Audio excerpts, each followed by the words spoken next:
sometimes you don't find someone for a long time, and then when you do, it changes your whole life. You find someone, maybe it's just a YouTube video, and it's you saying it's still your mother set, and it's you just pushing people and telling people to go get after it, and people see that, and all of a sudden it's like they get goosebumps, their heart starts racing. It's like you gave them a drug, like you gave them fuel.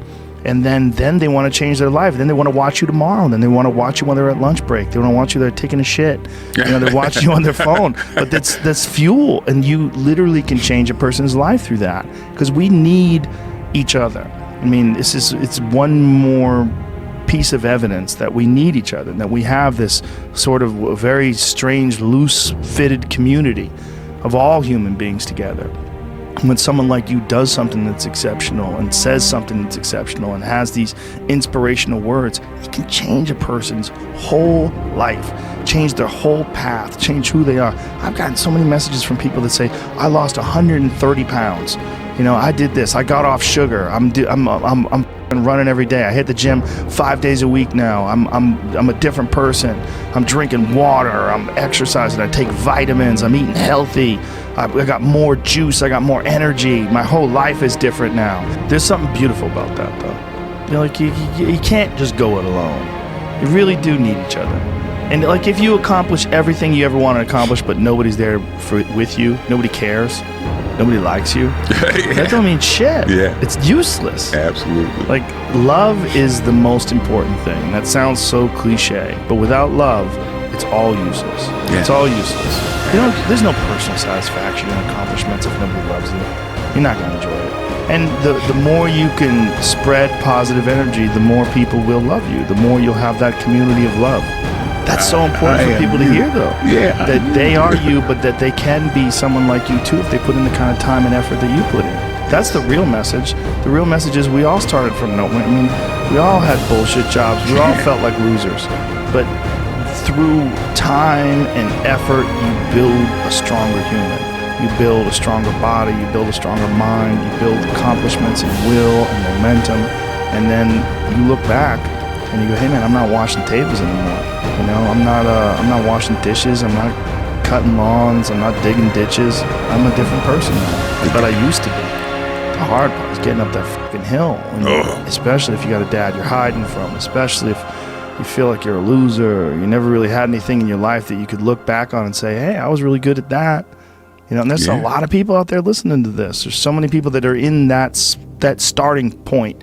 Like the people that come up to you and say, I don't know what to do. What should I do? How do I do it? Yeah. How do I get going? Well, you're going to have to figure it out, one foot in front of the other. Exactly. You're going to have to find a thing and keep working at it and get better at it.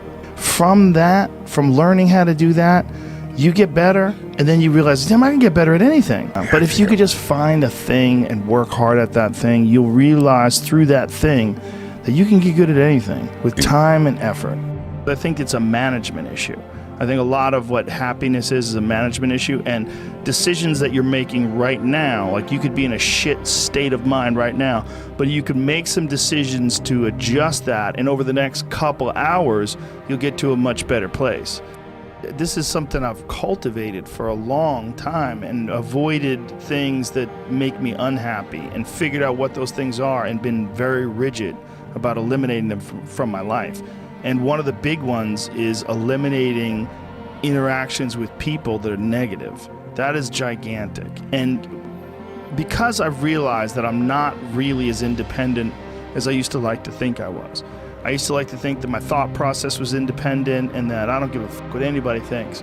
That's nonsense. People say that because they absolutely care what people think and it bothers them. So they say, I don't give a fuck. But that I don't give a fuck stuff is almost entirely nonsense. You do care. And you care in both ways. You care if people are critical of you, care if people are positive of you, but you also care if people are living positive lives and they're motivating you. That's a big one. People are fuel. You get energy out of people like that, and you think about this energy and you think about this inspiration when you're doing other things. And it also sets in your mind that when you meet these exceptional people that move you, like what are the characters, what are the qualities that they have, what are the characteristics that that they possess. And those things become significant and important to you. Whereas if you live around a bunch of people that are complaining and bitching about everything, and they see the negative in everything, and they're always whining, those people are the opposite of that. They're the opposite of inspiration, and they're mud. You're just like, what? It's like you're up to your ankles in mud. You try to trudge through life. It's difficult. You're not light.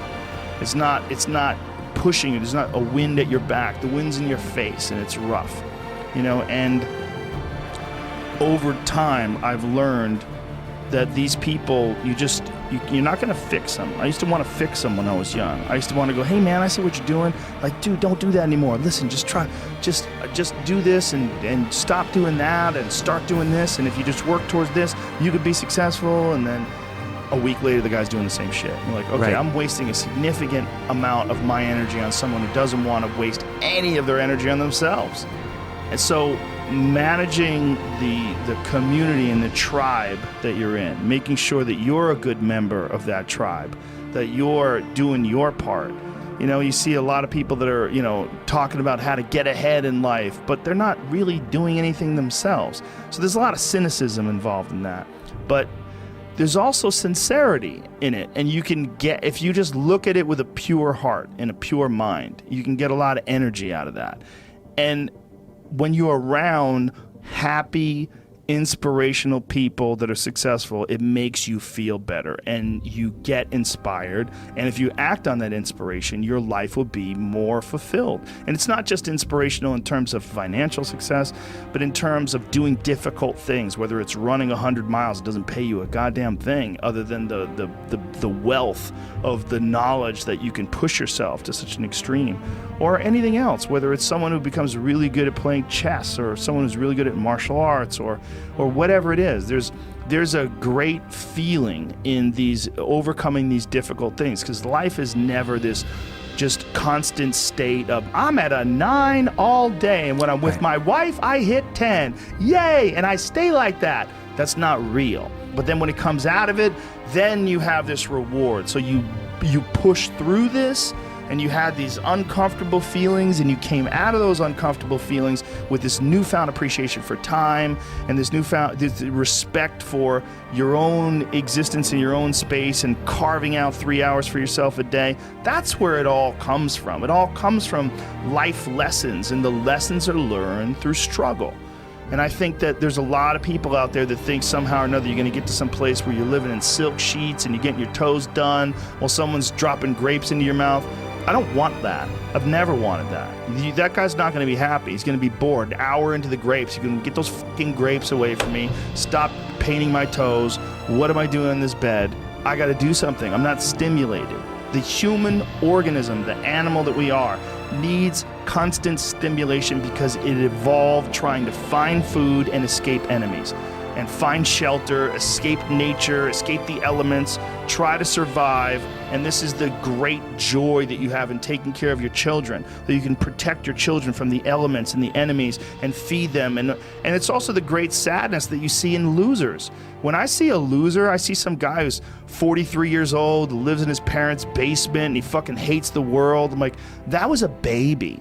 Man, this is a baby that somebody just gave shitty nutrients to, whether it's nutrients in the forms of food or in the form of thoughts and ideas and examples. And this kid developed these horrible, self-defeating patterns of behavior that have led them to this point where they're this middle-aged person with no future and no idea of how to get out of this rut.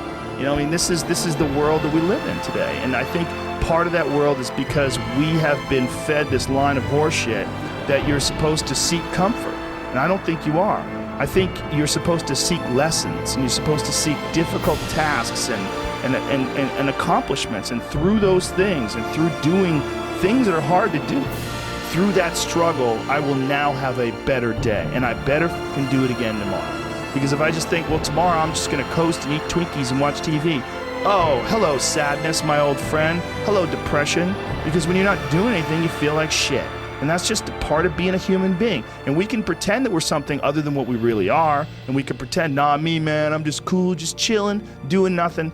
Bullshit. You're a fucking human. You're a human being. You evolved from the talking hundreds of thousands of years of hunters and gatherers and people that were struggling.